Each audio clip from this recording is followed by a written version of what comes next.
Hello बच्चों, you are welcome in future study point. और आप पढ़ने जा रहे हैं यहाँ पे class 9 science chapter 7 motion full notes and concept.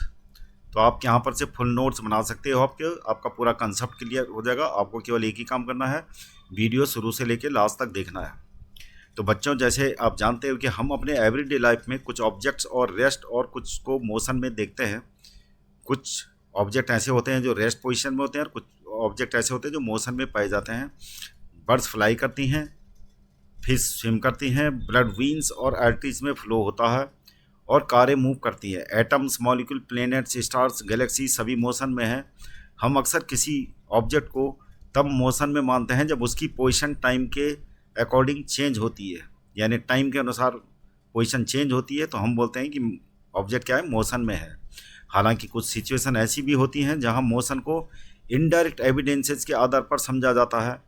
For example, हम एयर की मोशन, अब एयर के पार्टिकल तो दिखाई नहीं देते, तो मोशन ऑफ एयर का अनुमान हम कहाँ से निकालते हैं? डस्ट या लीव्स एंड ट्रीज की ब्रांचेस जब मूवमेंट करती हैं तो हम पता लगाते हैं कि एयर मूव कर रही है। इसी प्रकार जैसे सनराइज, सनसेट और चेंजिंग ऑफ सीजन जैसे फेनोमेना किस कारण से होते हैं? क्या यह अर्थ की मोशन के कारण होते हैं? यदि यह सच है तो हम अर्थ की मोशन का डायरेक्टली अनुभव क्यों नहीं होता हमें? एक ऑब्जेक्ट किसी एक पर्सन को मोशन में लग सकते हैं जबकि किसी अन्य को रेस्ट में। चलती बस में बैठे पैसेंजर्स को रोड के किनारे खड़े ट्रीज पीछे की ओर जाते हुए दिखाई देते हैं। सड़क के किनारे खड़ा पर्सन बस और उसमें बैठे पैसेंजर्स को मोशन में देखता है, जबकि बस के अंदर जो बैठे पैसेंजर्स हैं वो अपने फेलो पैसेंजर्स को रेस्ट की पोजीशन में देखते हैं। ये ऑब्जर्वेशन क्या इंडिकेट करते हैं? अधिकांश मोशन कॉम्प्लेक्स होती हैं। कुछ ऑब्जेक्ट स्ट्रेट लाइन में मूव कर सकते हैं जबकि कुछ सर्कुलर पाथ में मूव कर सकती हैं। कुछ रोटेट कर सकती हैं, कुछ वाइब्रेट कर सकती हैं। कई सिचुएशन में इन मोशंस का कम्बिनेशन भी हो सकता है। इस चैप्टर में हम सबसे पहले ऑब्जेक्ट की स्ट्रेट लाइन में मोशंस का स्टडी करेंगे। हम ऐसी मोशंस को सिंपल इक्वेशंस और ग्राफ की हेल्प से एक्सप्रेस करना भी सीखेंगे। बाद में हम सर्कुलर मोशन का स्टडी और करेंगे। और बच्चों, बेसिकली टाइप्स ऑफ मोशन क्या होती हैं? सबसे पहला है ट्रांसलेशन मोशन। ट्रांसलेशन मोशन में को सब डिवाइडेड किया गया है रेक्टिलिनियर मोशन, यानी जिसको हम स्ट्रेट लाइन मोशन बोलते हैं। स्ट्रेट लाइन मोशन जो इस चैप्टर में हम स्टडी करने वाले हैं। और कर्वीलिनियर मोशन मतलब सर्कुलर मोशन। तो थोड़ा बहुत डिस्कशन हम सर्कुलर मोशन के बारे में करेंगे इस चैप्टर में। बाकी की जो मोशंस हैं आप नेक्स्ट क्लासेस में पढ़ सकते हो, लेकिन आपका नॉलेज के लिए दूसरे टाइप की जो मोशन होती है वो होती है रोटेशनल मोशन। जैसे कि अर्थ अपनी एक्सिस पे रोटेट करती है तो उसको रोटेशनल मोशन कहा जाता है। ऑसिलेटरी मोशन उस मोशन को कहा जाता है जो इक्वल इंटरवल टाइम में क्या करती है, अपनी पोजीशन को रिपीट करती है। इस टाइप की मोशन को हम ऑसिलेटरी मोशन कहते हैं। तो उस हिसाब से कुछ रोटेशनल मोशन क्या हो सकती हैं, ऑसिलेटरी मोशन हो सकती हैं। पीरियडिक मोशन और simple harmonic motion, oscillatory motion को सब डिवाइडेड किया गया है। तो पीरियडिक मोशन हम उसको मोशन को बोलेंगे oscular motion. Circular motion periodic motion होती है, जैसे मून अर्थ के अराउंड रिवॉल्व करता है। और सन के अराउंड कौन मूव करता है? अर्थ। अर्थ का जो रिवोल्यूशन है वो क्या है? पीरियडिक मोशन का एक एग्जाम्पल है। तो पीरियडिक मोशन और simple harmonic motion. Simple harmonic motion क्या होती है? Simple harmonic motion straight line में हो सकती है जिसमें ऑब्जेक्ट अपनी पोजीशन को रिपीट करता है। जैसे एग्जाम्पल के तौर पे कोई पिस्टन है और ये पिस्टन को हम पुश एंड पुल करते हैं, तो ये क्या है? बैक एंड फोर्थ मोशन होती है इसमें। ये स्ट्रेट लाइन मोशन ही है, इसमें पोजीशन रिपीट हो रही है, तो ये क्या है? Simple harmonic motion. दूसरा एग्जाम्पल क्या है? गिटार। गिटार की स्ट्रिंग क्या करती हैं? बैक एंड फोर्थ वाइब्रेट करती हैं, तो इसको हम क्या बोलेंगे? मतलब कि स्ट्रेट लाइन में ही मूव करता है गिटार की जो स्ट्रिंग होती है, तो ये क्या है? सिंपल हार्मोनिक मोशन है। रैंडम मोशन उसे बोलेंगे जैसे गैस के पार्टिकल्स अपने चारों तरफ कहीं भी मूव कर सकते हैं, तो इस टाइप के मोशन को हम क्या बोलेंगे? Random motion. मोशन का डिस्कशन दूसरे शब्दों में हम क्या है कि मोशन के लिए सबसे पहले ऑब्जेक्ट की पोजीशन टाइम के अकॉर्डिंग क्या होती? चेंज होती है। तो उस पोजीशन को हम कैसे डिटरमाइन करते हैं? हम लेते हैं एक रेफरेंस पॉइंट, और रेफरेंस पॉइंट के हिसाब से हम क्या करते हैं? पोजीशन लोकेट करते हैं कि ऑब्जेक्ट कैसे मूव कर रहा है और कहाँ तक मूव कर रहा है। तो इसके लिए हमें एक रेफरेंस पॉइंट देना पड़ता है। एक एग्जाम्पल से समझते हैं। मान लीजिए किसी गांव में इस एक स्कूल रेलवे स्टेशन को मान लिया हमने आर मान लिया, और कोई गांव है विलेज जो क्या है रेलवे स्टेशन के नॉर्थ में है, रेलवे स्टेशन के नॉर्थ में है और नॉर्थ में 2 किलोमीटर डिस्टेंस में है ये विलेज है, और ये आर माने रेलवे स्टेशन है। तो रेलवे स्टेशन के नॉर्थ में हमने ये दिखा दिया। तो ये रेलवे स्टेशन क्या है, इसके लिए रेफरेंस पॉइंट है। अब इसके अलावा हम रेफरेंस पॉइंट कोई भी मान सकते हैं। मान लिया सपोज करो रेफरेंस पॉइंट नहीं, कोई हॉस्पिटल है। अब ये हॉस्पिटल से रेलवे स्टेशन मान लिया सपोज करो कितनी दूर है, 3 किलोमीटर ईस्ट में है। तो 3 किलोमीटर ईस्ट में रेलवे स्टेशन है। तो हम यहाँ पर हॉस्पिटल क्या है, यहाँ पे दूसरा पॉइंट ऑफ रेफरेंस मान लिया हमने, हमें जिसके रिस्पेक्ट में हम रेलवे स्टेशन की पोजीशन और विलेज की पोजीशन को यहाँ पर से डिटरमाइन कर सकते हैं। तो यहाँ पर डायरेक्ट जो डिस्टेंस है विलेज और हॉस्पिटल के बीच में जो डिस्टेंस है वो हम यहाँ पर से मेज़र कर सकते हैं, यानी पाइथागोरस फार्मूला लगा के। आइए पढ़ते हैं इस बारे में। तो motion along a straight line, motion का सबसे simple type straight line motion होता है। हम पहले इसे एक एग्जाम्पल से समझने का प्रयास करेंगे। किसी ऑब्जेक्ट की स्ट्रेट लाइन पाथ पर मोशन को देखें। ऑब्जेक्ट अपनी जर्नी की शुरुआत पॉइंट ओ से करता है जिसे रेफरेंस पॉइंट माना गया है। तो यहाँ पर ओ क्या है, कोई पॉइंट है, और इसको क्या है, रेफरेंस पॉइंट है। इस रेफरेंस पॉइंट से हम क्या देखते हैं, सी और बी और ए की पोजीशन को यहाँ पर से डिटरमाइन करते हैं कि सी जो है 25 मीटर दूर है, मान लिया ये मीटर है, 25 मीटर डिस्टेंस में है। अब यहाँ पर से कोई ऑब्जेक्ट है, मान लिया कोई ऑब्जेक्ट ऐसा है कि जो सी से होते हुए जाता है, सी से जाता है, बी से होते हुए ए की तरफ जाता है, और फिर वापस कहाँ आ जाता है, सी में वापस आ जाता है। अब यहाँ पर ओ से सी तक की डिस्टेंस फाइनल पोजीशन क्या होगी, 25 ही रहेगी। लेकिन अगर हम बात करें इसकी टोटल डिस्टेंस कवर्ड की, तो सी से कितना जाता है, सी से हम मतलब ए सी कैसे निकालेंगे, पॉइंट ऑफ रेफरेंस यानी ओ ए माइनस क्या करेंगे ए सी। तो ओ ए कितना है, ओ ए हमारा 60 माइनस ए सी कितना है,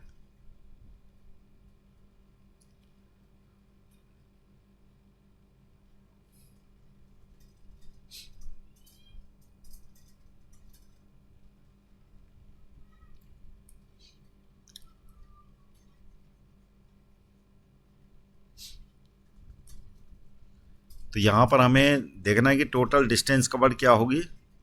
टोटल डिस्टेंस कवर्ड होगी आपकी, टोटल डिस्टेंस हो जाएगी कितनी, टोटल डिस्टेंस हो जाएगी बी सी यानी ए सी प्लस ए सी, यानी वहीं वापस आ गया। तो ए सी मतलब ए सी को निकालेंगे हम कहाँ से, ओ ए माइनस क्या होगा, ओ सी, और इसको ट्वाइस कर देना है। तो ओ ए माइनस ओ सी, ओ ए कितना है 60 है और ओ सी कितना है 25। तो टोटल डिस्टेंस कवर्ड कितनी हो जाएगी ये, यानी 70। तो 70 मीटर हो गई टोटल डिस्टेंस कवर्ड।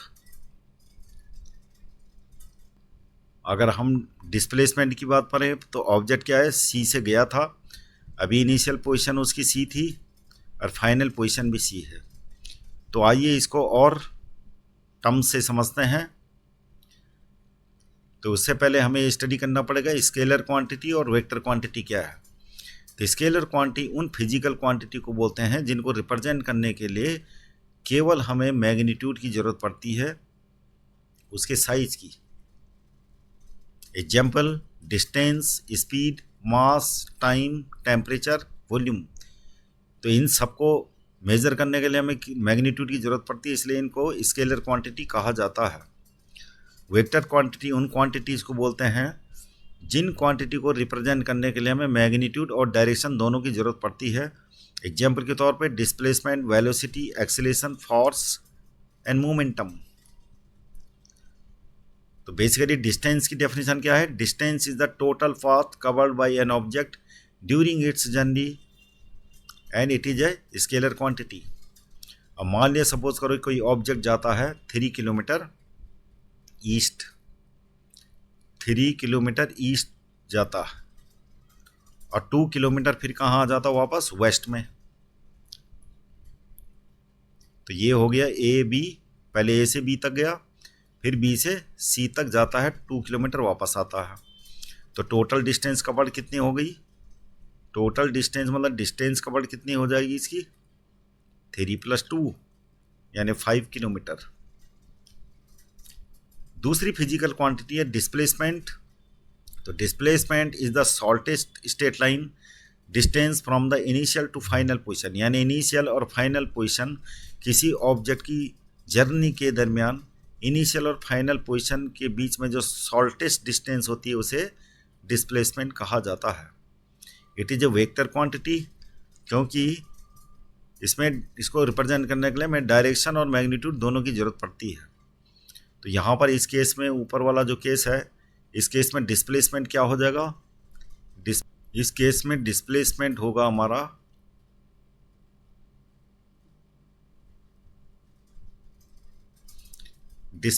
हो जाएगा हमारा कितना? AC। डिस्प्लेसमेंट AC होगा तो AC कैसे निकलेगा? AC निकाला AB से, और AB मतलब डिस्टेंस टुवर्ड्स ईस्ट, और BC मतलब distance towards east to west. तो ईस्ट की तरफ कितना गया था? 3 किलोमीटर, और वेस्ट की तरफ कितना आया था? 2। तो 1 किलोमीटर हमारा क्या आ गया? 1 किलोमीटर ये डिस्प्लेसमेंट आ गया, और इसका डायरेक्शन होगा वेस्ट, 1 किलोमीटर ईस्ट नहीं वेस्ट। तो इस प्रकार इसको डायरेक्शन के साथ में और मैग्नीट्यूड दोनों चाहिए रिप्रेजेंट करने के लिए डिस्प्लेसमेंट को।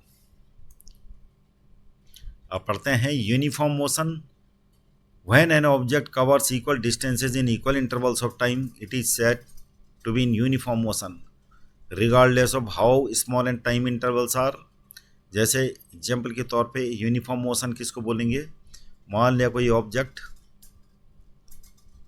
ए से सी तक जाता है। अब यहाँ पर क्या है?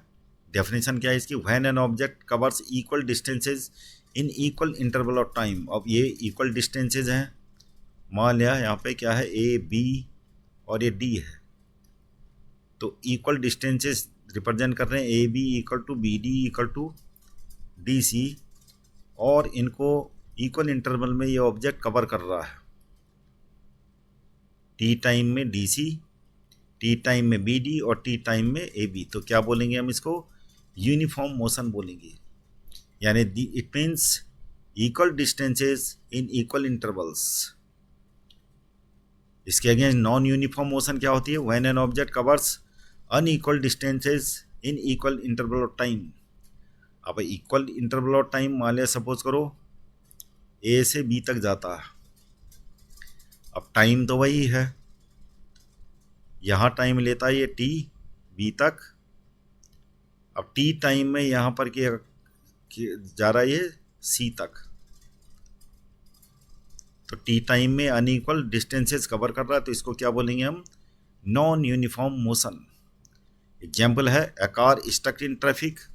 ट्रैफिक के बीचों बीच कोई कार अगर स्टक हो जाती है तो समटाइम्स मूविंग फास्ट और समटाइम्स स्लो। तो कार कभी क्या होगी? फास्ट भागेगी, और कभी क्या होगी? स्लो जाएगी। जबकि ओपन रोड में कार जाएगी तो ज़्यादातर चांसेस हैं कि वो कांस्टेंट स्पीड में जाएगी, और उसके चांस हैं कि यूनिफॉर्म मोशन में जाएगी। तो average speed and average velocity हमको पढ़ना होगा। आमतौर पे जो स्पीड और वेलोसिटी हम निकालते हैं वो एवरेज ही होती है, और वही रिक्वायर्ड होती है हर जगह। अब मान लिया सपोज करो आप गांव जा रहे हो, दिल्ली से गांव जा रहे हो, तो क्या हुआ, गाड़ी कभी कभी क्या होगी, फास्ट चलेगी, और कभी कभी क्या होगी, जब शहर नज़दीक आ जाएगा तो स्लो हो जाएगी। लेकिन हमें क्या है, हमारा एक क्या होता है, टाइम रहता है कि तुम्हारा गांव जो है 8 घंटे लेता है, तो वो क्या है, एवरेज ही है, वो एवरेज स्पीड ही मानी जाती है।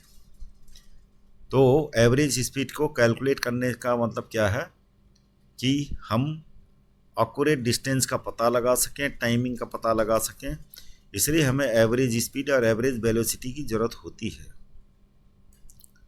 एवरेज स्पीड का फॉर्मूला क्या है, total distance covered upon total time taken. Average velocity का फॉर्मूला है displacement upon total time taken. Acceleration, the rate of change of velocity is known as acceleration, known as acceleration. तो एक अलग physical quantity है जो एक vector quantity है, acceleration. If an object intervals in a straight line and its velocity increases or decreases by equal amount in equal intervals of time, when the acceleration of the object is said to be uniform। तो इस chapter के अंदर हम study करेंगे uniform acceleration के अंदर जो motion होती है उसके बारे में स्टडी करेंगे, यूनिफॉर्मली एक्सीलरेटेड मोशन के बारे में स्टडी करेंगे। Graphical representation of motion exam में बहुत आता है। डिस्टेंस टाइम ग्राफ में आपको केवल इतना स्टडी करना है कि डिस्टेंस और टाइम के बीच में जो ग्राफ होता है तो वो क्या होता है, एक स्ट्रेट लाइन में आता है। स्ट्रेट लाइन में क्या बता रहा है कि इसकी वेलोसिटी क्या है, यूनिफॉर्म है। तो डिस्टेंस एंड टाइम के बीच में ये ग्राफ स्ट्रेट आने का मतलब क्या है कि ये वेलोसिटी क्या है, कोई ऑब्जेक्ट यूनिफॉर्म वेलोसिटी से मूव कर रहा है। डिस्टेंस टाइम ग्राफ में नॉन यूनिफॉर्म स्पीड अगर हो तो आपका ग्राफ डिस्टेंस और टाइम के बीच में क्या बनेगा, जिगजैग बनेगा ऐसे, या फिर कर्व शेप में बनेगा ऐसे। तो आपको ये याद रखना है, डिस्टेंस और टाइम के बीच में ग्राफ को ये आपको याद करना है कि डिस्टेंस और टाइम के बीच में ग्राफ अगर ऐसा हो तो वो क्या है, नॉन यूनिफॉर्म स्पीड का एग्जाम्पल है। Velocity time graph for uniform motion of A car. Velocity और टाइम के बीच में यूनिफॉर्म, अगर यूनिफॉर्म मोशन यानी यूनिफॉर्म मोशन ग्राफ होगा तो ऐसे बनेगा आपका। ये यूनिफॉर्म मोशन को दिखा रहा है, यानी एक रेक्टेंगल बन रहा है इस टाइप का। Velocity time graph for uniform acceleration में क्या होगा, यहाँ भी स्ट्रेट लाइन बनेगी। यूनिफॉर्म एक्सेलरेशन के लिए वेलोसिटी और टाइम के बीच में क्या होगा, ये एक स्ट्रेट लाइन आएगी। तो ये आपको याद रखना है। अब हम देखेंगे यहाँ पे जो इक्वेशन ऑफ मोशन है इनको वेरीफाई करते हैं ग्राफ की हेल्प लेके। तो मान लिया सपोज करो कि ये वाई एक्सिस है, वाई एक्सिस और एक्स एक्सिस, और यहाँ पे हमने बीच में ग्राफ बना दिया वेलोसिटी और टाइम के बीच में, वेलोसिटी और टाइम के बीच में ग्राफ। और ये क्या है, यूनिफॉर्म मोशन को शो करता है। तो मान लिया सपोज करो कोई ऑब्जेक्ट है जो किसी पर्टिकुलर टाइम में क्या है, उसकी स्पीड u है, और हम ये कौन से टाइम में इसकी स्पीड है u, मान लिया सपोज करो ये t2 टाइम में, t1 टाइम में उसकी स्पीड क्या होती है, u होती है। अब कोई टाइम लेते हैं t2 टाइम में, उसकी स्पीड t2 टाइम में उसकी स्पीड क्या हो जाती है, v हो जाती है। तो ये क्या स्पीड हो गई, v, यानी यहां से लेके यहां तक क्या हो गया, v। आप चाहो तो इन पॉइंट का नाम दे सकते हो ABCD करके। ये A हो गया, ए B हो गया, ABCD लिख लो आप ऐसे करके, AB, और इसको ऐसे करके बना लो, इसको लिख लो D, ये हो गया E, और ये हो गया F, ये हो गया g और ये हो गया h। अब क्या करना है आपको, जो एक्सेलरेशन की डेफिनेशन होती है क्या होती है, एक्सेलरेशन इक्वल टू होता है यानी change in velocity. Change in velocity क्या है, पहले वेलोसिटी क्या थी, u थी, अब वेलोसिटी क्या होगी v, तो v माइनस u, पहले वेलोसिटी क्या थी u थी, ये u होगा, और अब वेलोसिटी क्या हो गई v, तो क्या होगा v माइनस u अपॉन में t2 माइनस t1। यानी हमने ग्राफ का ये वाला पोर्शन लिया, तो एच डी क्या है t2 माइनस t1 और डी है v माइनस यू, तो क्या हो जाएगा एक्सेलरेशन v माइनस यू, और मान लिया t2 माइनस t1 क्या होता है, t होता है, तो हमारा ये इक्वेशन आ गया v minus U equal to A T. ये आ गया हमारा first equation of motion. Second equation of motion में क्या है, बेसिकली जब ये आपने स्टडी करा था, यहाँ पर देख रहे हैं हम जो डिस्प्लेसमेंट कैलकुलेट करके हमारा ये आता है यहाँ पे, तो डिस्प्लेसमेंट ये एरिया शो करता है। कैसे शो करता है कि जब हम ये निकालेंगे यहाँ पे डिस्टेंस या डिस्प्लेसमेंट कह लो, डिस्प्लेसमेंट क्योंकि वेलोसिटी टाइम के बीच में अगर आप डिस्प्लेसमेंट होगा, तो डिस्प्लेसमेंट कैसे निकलेगा यहाँ पे, डिस्प्लेसमेंट इक्वल टू क्या होता है, वेलोसिटी मल्टी टाइम। अब वेलोसिटी यहाँ पर अगर कितनी है ए सी, ये जो रेक्टेंगल बन रखा है ये क्या है, वेलोसिटी है आपकी, यूनिफॉर्म वेलोसिटी और टाइम के बीच में ग्राफ है, तो ए सी मल्टी क्या होगा, टाइम कितना होगा t2 minus t1, t2 minus t1, और t2 माइनस t1 कितना है ए सी मल्टी डी सी। तो ये रेक्टेंगल की लेंथ और ब्रेड्थ आ गई, तो इसका मतलब क्या हुआ, area of this rectangle, area of A B C D, A B D C, तो area of A B D C क्या दिखा रहा है, डिस्प्लेसमेंट। इसका मतलब क्या है, वेलोसिटी टाइम के बीच में जो ग्राफ होगा उसका जो एरिया आएगा वो क्या दिखाएगा, डिस्प्लेसमेंट को शो करेगा। तो वही आपने यहाँ पर करना है, तो डिस्प्लेसमेंट लिखेंगे हम, डिस्प्लेसमेंट इक्वल टू क्या होगा, एरिया ऑफ, अब ये पूरा एरिया डिस्प्लेसमेंट शो कर रहा है। डिस्प्लेसमेंट कौन शो कर रहा है, कहाँ से शुरू हुई थी ये, यहाँ से, यहाँ पर से देखा हमने इनिशियल वेलोसिटी क्या थी यू एच पे, तो ये पूरा एरिया क्या होगा, डिस्प्लेसमेंट। तो एरिया ऑफ क्या है, एरिया ऑफ यहाँ पर एक स्क्वायर बन रहा है H D C V, area of H B C D, plus में क्या होगा, ऊपर ट्राइंगल बन रखा है area of E H D.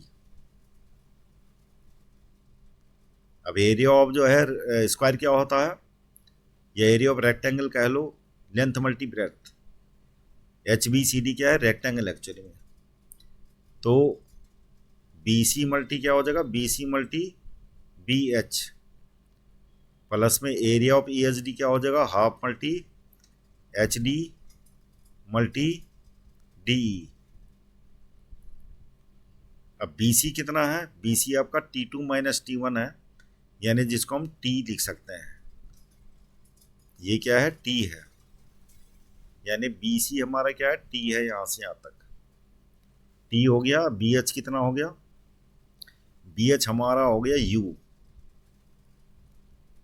Plus में हाफ एच डी, तो एच डी कितना है, एच डी टी है, और डी कितना है, डी है हमारा कितना, v minus you, v minus you. तो आगे कैलकुलेट कर लेते हैं इसको, ये क्या हो जाएगा यू टी प्लस,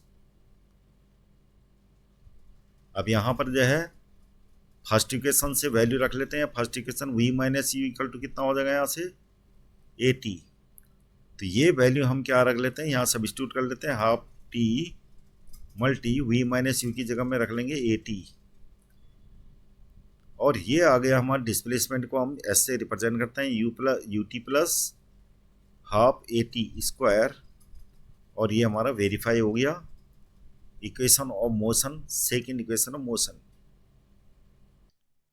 तो बच्चों अब वेरीफाई करते हैं इक्वेशन नंबर थर्ड। तो यहाँ पर भी वही करना आपने, डिस्प्लेसमेंट इक्वल टू क्या लिखना है, डिस्प्लेसमेंट इक्वल टू क्या होगा, area of B C E H, area of B C E H. लेकिन इस बार आपको क्या देखना है, जो बी सी ई एच है वो क्या है, ट्रेपेजियम है, क्योंकि ये लाइन जो है बी एच पैरेलल टू क्या है, सी ई, तो क्या हो गया, ये ट्रेपेजियम हो गया। तो ट्रेपेजियम का एरिया क्या होता है, एरिया ऑफ ट्रेपेजियम होगा हाफ, दोनों पैरेलल लाइंस जो होती हैं बी एच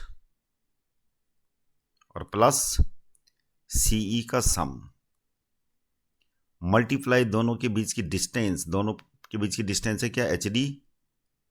तो यहां पर आ जाएगा हाफ, बी एच कितना है, बी एच आपका हो जाएगा यू, और सी कितना हो जाएगा आपका वी, और एच डी जो है T two minus T one यानी कितना, T time.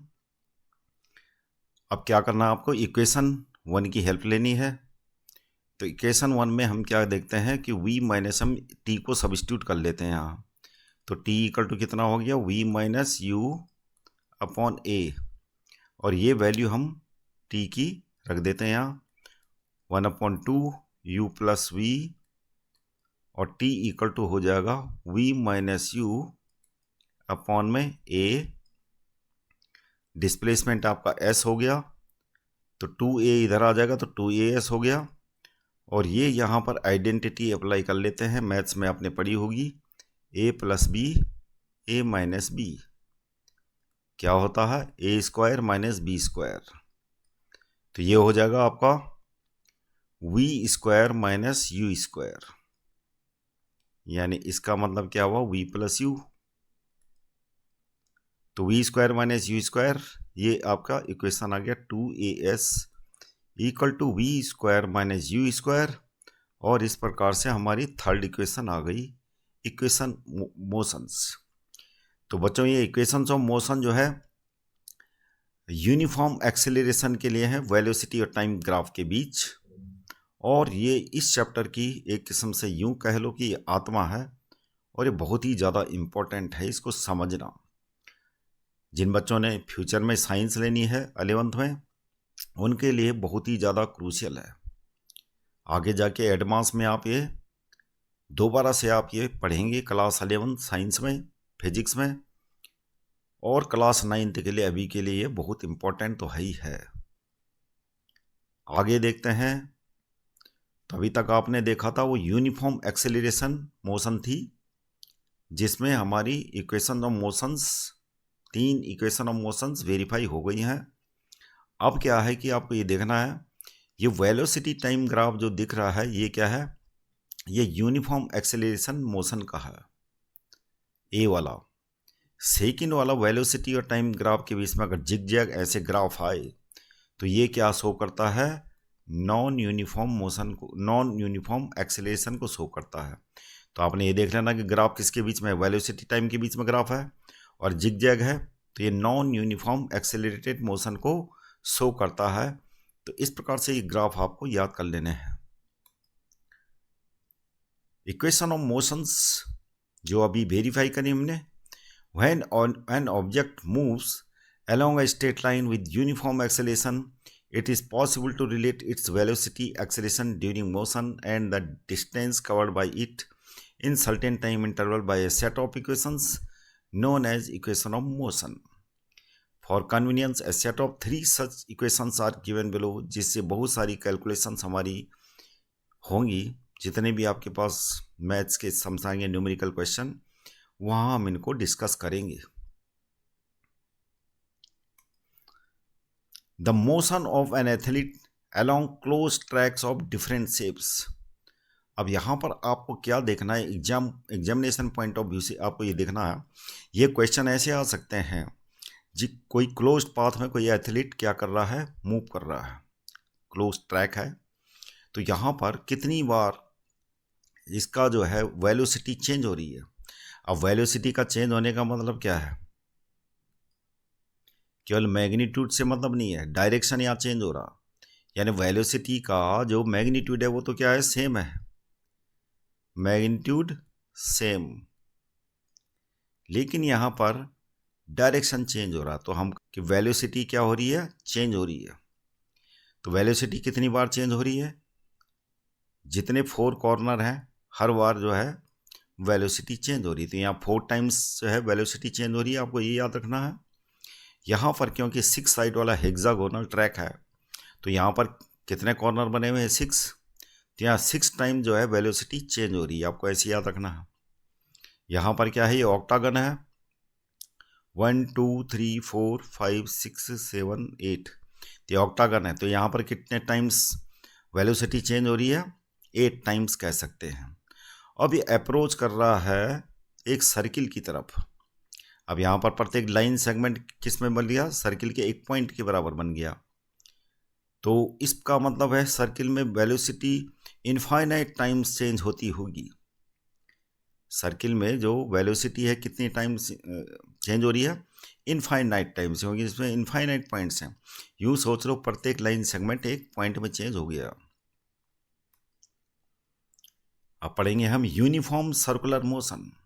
When an object moves in a circular path with uniform speed, its motion is called uniform circular motion. Example, revolution of moon around the earth, the movement of clock hands like the second hand, minute hand or hour hand around the clock. We know that the circumference of a circle of radius r is given by 2 pi r. तो एक round में जो है कितनी distance cover करता है circle, circle में एक राउंड अगर लगा दिया जाए तो कितना डिस्टेंस कवर होता है, 2 पाई आर, जिसको हम सरकमफ्रेंस कहते हैं। और मान लिया एक राउंड ये क्या करता है, टी टाइम में, टी सेकेंड में कवर करता है। तो हमारी वेलोसिटी क्या हो जाएगी, v equal to 2 pi R upon T. तो ये फॉर्मूला याद रखना आपको। A stone describing a circular path with the velocity of constant magnitude. तो आप अगर एक रोप में स्टोन बांध दिया आपने और उसको ऐसे करके घुमाया गोल गोल, और उसके बाद अचानक आपने इसको रोप को रिलीज कर दिया, तो ये जो सर्कुलर पाथ है इसके टेंजेंशियल, ये जो रोप है स्टोन, ये यहाँ से पास आउट हो जाएगा बाहर टेंजेंट से। तो फोर्स जो है इसका मतलब क्या हुआ कि डायरेक्शन ऑफ जो वेलोसिटी है यहाँ पर सर्किल में, तो डायरेक्शन ऑफ वेलोसिटी उसकी टेंजेंट शो करती है। यहाँ पर से ये बात का पता चलता है। तो इसकी एक्चुअल वेलोसिटी क्या है, टेंजेंट्स की अलोंग है, इसीलिए स्टोन इसके टेंजेंशियली जो है रिलीज होता है जब हम इसको रिलीज करते हैं, यानी छोड़ते हैं रोप को हाथ से। और इसमें जो एक्सीलरेशन है वो किसकी तरफ होता है, इसका डायरेक्शन सेंटर की तरफ होता है। यानी ये जो स्टोन है इस पे एक्सेलेरेशन क्या है, सेंटर की तरफ लग रहा, और वेलोसिटी टेंजेंट्स में होती है। बस आपको इतना ही नॉलेज होना चाहिए इसमें सर्कुलर पाथ में। तो बच्चों ऐसी वीडियो देखने के लिए चैनल को सब्सक्राइब कीजिएगा, और इसके हम न्यूमेरिकल क्वेश्चन कराएंगे, प्रीवियस ईयर के क्वेश्चंस, नोट्स आप यहाँ बना सकते हो, जो भी यहाँ पर हमने नोट्स दिए हैं। तो thank you very much for watching this video.